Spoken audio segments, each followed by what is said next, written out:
नमस्कार शेतकरी मित्रांनो, कांदा चॅलेंज यूट्यूब चॅनेलमध्ये आपले सर्वांचे पुन्हा एकदा स्वागत आहे। आज आपण बघणार आहे कांद्याचे बाजारभाव। महाराष्ट्र राज्यातील कृषी उत्पन्न बाजार समिती सोलापूर व तसेच पंढरपूर या बाजार समितीचे आजचे कांद्याचे बाजारभाव।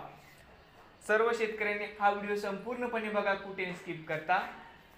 बाजार समिती पंढरपूर या ठिकाणी आवक 157 क्विंटल, कमीत कमी 200 रुपये क्विंटल, सरसंद्रा 1100 रुपये क्विंटल, या ठिकाणी जास्तीत जास्त दर 1500 रुपये क्विंटल। बघूया पुढील बाजार समिती सोलापूर या ठिकाणी आवक 33,642 क्विंटल, या ठिकाणी कमीत कमी दर 100 रुपये क्विंटल, सरसंद्रा मित्रांनो या ठिकाणी 1000 रुपये क्विंटल, जास्तीत जास्त दर 1900 रुपये क्विंटल। तर मित्रांनो होते आजचे सोलापूर जिल्ह्यातील आजचे कांदा बाजार भाव। नवीन आले असाल तर कांदा चॅलेंज यूट्यूब चॅनेलला सबस्क्राईब करा रोज कांद्याचे व्हिडिओ बघण्यासाठी।